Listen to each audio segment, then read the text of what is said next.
ओम नमः शिवाय, नमस्ते। सितंबर के महीने में कई प्लैनेट्स अच्छी स्थिति में जा रहे हैं। सैटर्न, जुपिटर, राहु, केतु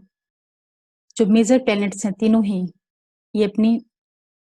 शुभता वाले स्थान पे जा रहे हैं। तो हम लोग होप कर सकते हैं कि सितंबर का महीना जो है जाते-जाते सभी के लिए एक अच्छा वातावरण बना के जाएगा, जिसका परिणाम आगे चल के हम सभी लोगों को देखने को मिलेगा। आज मैं इसी के बारे में आप लोगों से बात करना चाहती हूँ।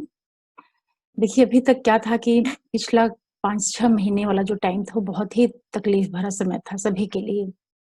क्योंकि उस समय जितने भी इम्पोर्टेंट प्लैनेट हैं, जो कि ट्रांजिट में बहुत लंबे टाइम तक एक ही राशि में रहते हैं, वो बराबर वक्रीय स्थिति में और उनका जो कॉम्बिनेशन बना हुआ था ग्रहों के साथ में, वो भी बहुत योग कारक बहुत अच्छी स्थिति में नहीं था। लेकिन सितंबर में जो गुरु हैं, ये 13 सितंबर को धनु राशि में मार्गी स्थिति में आ गए हैं। तो यहाँ से इनका शुभता वाला परिणाम जो है वो सभी को देखने को कुछ ना कुछ अवश्य मिलेगा। सूर्य भी राशि परिवर्तन कर रहे हैं 16 सितंबर को, कन्या राशि में चले जाएंगे अपनी खुद की राशि सिंह से निकल करके। तो हालांकि ये स्थिति सूर्य के लिए उनके मित्र का घर है, तो कुल मिलाकर के ठीक है। इसके बाद राहु केतु भी जो है 23 सितंबर को अपना राशि परिवर्तन कर रहे हैं। अभी राहु मिथुन में थे और यहाँ से निकल करके वो वृषभ में जाएंगे, जो कि उनकी उच्च की स्थिति होती है। तो वहां पे राहु काफी अच्छा परिणाम देने में सक्षम हो जाएंगे। इसी के साथ केतु जो अभी तक जिस स्थान पे बैठे हुए थे वहां से निकल करके वो स्कॉर्पियो में आ जाएंगे, तो वो भी एक अच्छी स्थिति होगी केतु की। और शनि जो अपनी खुद की राशि में है मकर में, अभी तक वो वक्री चल रहे थे, तो 29 सितंबर के बाद वो भी मार्गी स्थिति में आ जाएंगे। और आगे चल करके गुरु भी धनु से निकल करके जब पहुंचेंगे मकर में, तो वो भी जो एक टाइम पीरियड होगा गुरु और शनि का, वो भी बहुत अच्छा परिणाम देने का प्रयास करेगा। तो हम लोग ये उम्मीद कर सकते हैं कि सितंबर का महीना जो है ग्रहों की दृष्टि से बहुत ही मेजर चेंजेस होने जा रहे हैं, जिनका बहुत ही दूरगामी परिणाम देखने को मिलेगा। और अभी तक जो इकोनॉमिकल चीजें, जो भी हमारी इकोनॉमिक्स या जो ग्रोथ थी बिल्कुल रुकी हुई थी, स्टॉप पड़ी हुई थी, उन सारी चीजों में बहुत तेजी के साथ में जो है पॉजिटिव रिजल्ट आना शुरू हो जाएंगे। हालांकि इसमें टाइम लगेगा, क्योंकि जब गुरु मकर में आएंगे तो मकर में गुरु की स्थिति तो नीच की रहेगी, लेकिन चूंकि वो भाव जो है कालपुरुष की पत्रिका में मकर राशि का है, शनि का है, तो शनि का काम ही हर एक चीज को धीरे धीरे करना है। लेकिन जब वहां पे सैटर्न और गुरु एक साथ इकट्ठे होंगे, तो वो वर्ल्ड लेवल पर अपना जो परिणाम देंगे वो काफी सकारात्मक परिणाम रहेगा। और जो पूरा सिस्टम है, चाहे वो कोई स्ट्रक्चर हो, इंफ्रास्ट्रक्चर हो, या ग्रोथ हो, किसी भी तरह का जो फाइनेंस से रिलेटेड चीजें हैं, उन सारी चीजों में धीरे धीरे करके ग्रेजुअली बहुत लंबे टाइम के लिए इनका एक पॉजिटिव इफेक्ट आना शुरू होगा। और ये भी संभावना बन सकती है कि जब गुरु एंटर करेंगे मकर राशि में, तो हालांकि गुरु वहां पे बहुत अच्छी स्थिति में तो नहीं रहेंगे, लेकिन चूंकि सैटर्न वहां पे है, तो एक तरीके से नीच भंग जैसी स्थिति भी इनकी निर्मित होगी। और यहाँ पे बैठ करके गुरु अर्थ त्रिकोण में रहेंगे। और शनि, जो कि दोनों ही बहुत ही इंपॉर्टेंट प्लेनेट हैं, शनि और गुरु दोनों दसम भाव में जब स्थित होंगे, तो ये अर्थ त्रिकोण को एक्टिवेट करेंगे। और ये दोनों ही प्लेनेट यहाँ पे काफी लंबा टाइम रहने वाले हैं साथ में। तो विशेष रूप से जो इसका परिणाम देखने को मिलेगा, वो अर्थव्यवस्था के ऊपर एक सकारात्मक परिणाम निकल करके आने की संभावना बनेगी। और इसी के साथ जो राहु प्लेनेट हैं, राहु भी जब वृषभ में जाएंगे, तो वहां पे काफी अच्छा उनका संयोग बनता है, क्योंकि वृषभ जो है शुक्र की राशि है, और शुक्र के साथ में राहु का जो रिजल्ट देने का तरीका होता है वो काफी अच्छा परिणाम दे पाते हैं। हालांकि बुध भी एक तरीके से राहु के लिए मित्र का ही काम करते हैं, लेकिन शुक्र के साथ में वहां पे और अधिक एक पॉजिटिविटी आ जाती है राहु के अंदर। क्या इस तरीके से आप समझ सकते हैं कि राहु भी राक्षस प्लैनेट है और शुक्राचार्य जो हैं वो राक्षसों के हैं ही गुरु। तो यहाँ पे जब शुक्र आएँगे तो शुक्र की राशि में जब यहाँ पे राहु आएँगे तो ये अपना अ, रिज़ल्ट देने में बहुत सक्षम होंगे। तो इस तरीके से हम लोग ये उम्मीद कर सकते हैं कि जो राहु केतु का राशि परिवर्तन हो रहा है और गुरु अभी अपनी खुद की राशि में आ जाएँगे, तो ये इनके लिए धर्म का स्थान है। कालपुरुष की पत्रिका में 9वें स्थान के ये लॉर्ड हैं और यहाँ से बैठ कर के वो अम, लग्न को और 5th हाउस को एक्टिवेट करेंगे। तो कहीं न कहीं ये सभी के जीवन में अ, जो मेन प्लेस होता है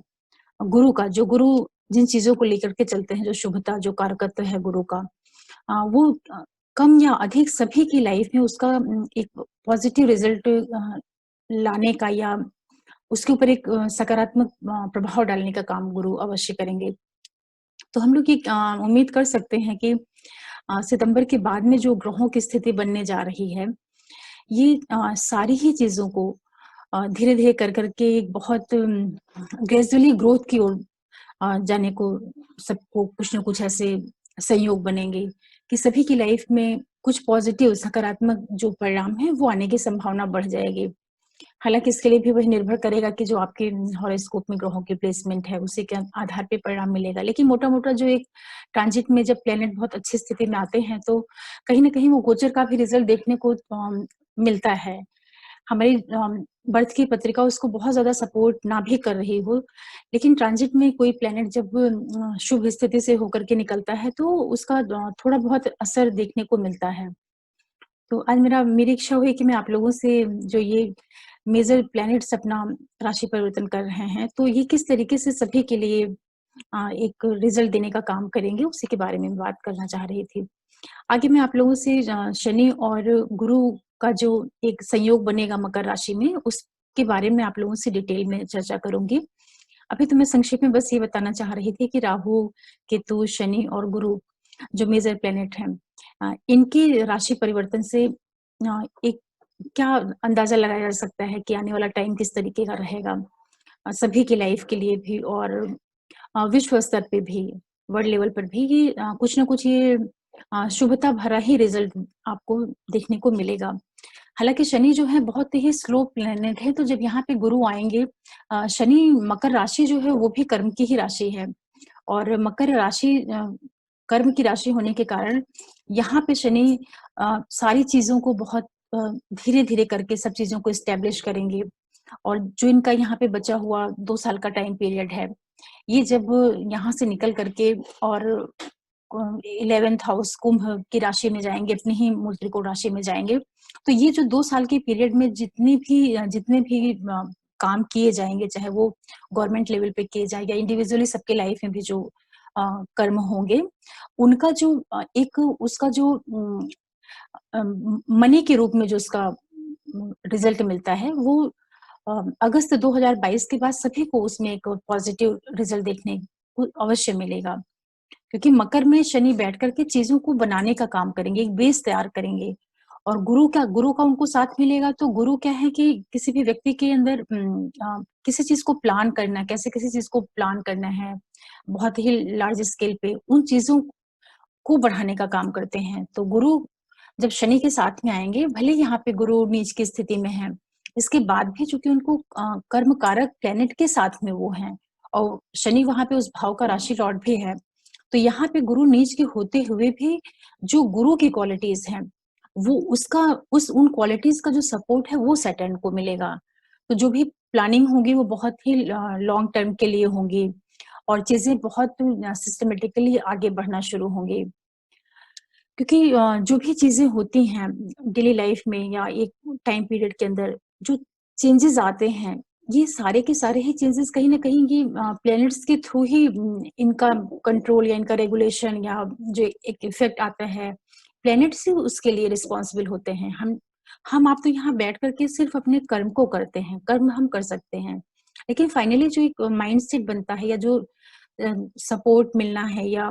सपोर्ट का नहीं मिलना है, ये सारी चीज़ें जो होती हैं ये प्लैनेट का जो मूवमेंट है ट्रांजिट में, उसका बहुत ज़्यादा असर पड़ता है।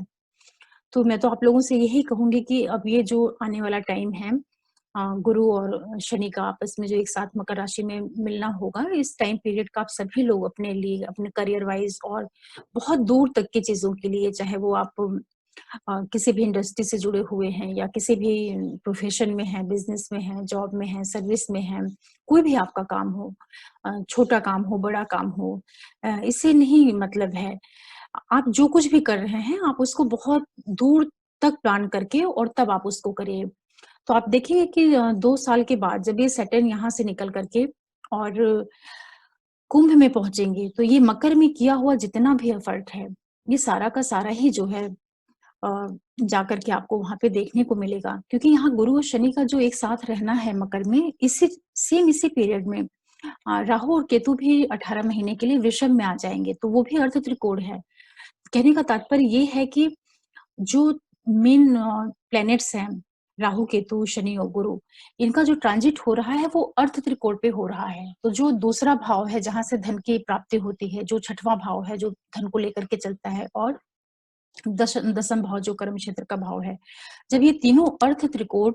मेजर प्लैनेट्स के थ्रू कंट्रोल होंगे तो ये बहुत ही अच्छा कॉम्बिनेशन है। इस कॉम्बिनेशन से आपको बहुत ज़्यादा पॉजिटिव चीज़ें आपको अपनी लाइफ में देखने को मिलेंगी, चाहे वो कर्म से रिलेटेड हो या चाहे वो फाइनेंस से रिलेटेड हो। तो इन इम्पोर्टेंट जो 3 प्लैनेट्स हैं, इनके लिए आप इस ट्रांजिट का बहुत अच्छे से फ़ायदा लीजिए, जिससे आपको आगे चल कर के जो आने वाला टाइम पीरियड है, वहाँ पे आपको काफ़ी सकारात्मक रिज़ल्ट देखने को मिले और जो पीछे की चीज़ें लॉस हुई हैं, उनको आप बहुत तेज़ी से पूरा कर पाएँ। और मैं आप लोगों को इस ट्रांजिट का जो राहु-केतु का राशि परिवर्तन हो रहा है और जो आपका गुरु का राशि परिवर्तन होने जा रहा है, सैटर्न तो अपनी राशि में है ही और वहाँ पे वो मार्गी स्थिति में होने जा रहे हैं, तो ये बहुत शुभ संकेत है। क्योंकि सा राहु-केतु तो हमेशा ही रहते हैं वक्री, लेकिन गुरु और शनि जब ये मार्गी स्थिति में जाएँगे तो अपना परिणाम विशेष रूप से शुभता भरा परिणाम देने का ये प्रयास करेंगे। और यहाँ पे पूरा जो इनका टाइम पीरियड रहेगा ये फाउंडेशन का काम करेगा, सभी के लिए। मकर में गुरु का होना किसी चीज़ का इसको आप इस तरीके से समझ सकते हैं कि मकर की राशि में शनि के साथ में गुरु का एक साथ होना, ये किसी भी चीज़ का नींव बनाने का काम करेगा, उसका फाउंडेशन का काम करेगा। तो इस टाइम पीरियड में आप लोगों को बहुत अच्छे से अपने इस समय का यूज़ करना चाहिए, उपयोग जितना आप मैक्सिमम कर सकते हैं। और फिर आप देखिए कि आने वाले 2 साल के बाद का जो टाइम होगा वो अपने अ, सबकी पर्सनल जो उनके काम-धंधे हैं उसमें भी और वर्ल्ड लेवल पे भी आपको काफ़ी मेजर चेंजेस देखने को मिलेंगे।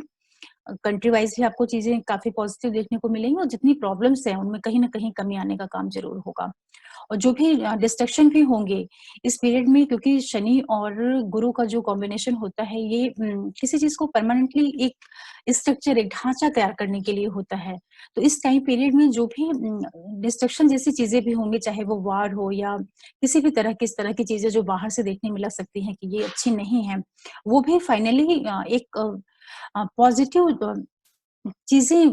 बनाने के लिए ही होगा, उनका जो लास्ट रिज़ल्ट होगा वो पॉज़िटिव होगा। आप इसको इस तरीके से समझ सकते हैं। तो आप सभी लोगों को इन सारे ट्रांजिट्स की बहुत-बहुत शुभकामनाएँ और मैं आशा करती हूँ कि आप लोगों को मेरे चैनल से जुड़ के ज्योतिष से संबंधित जो चीज़ें हैं वो थोड़ा बहुत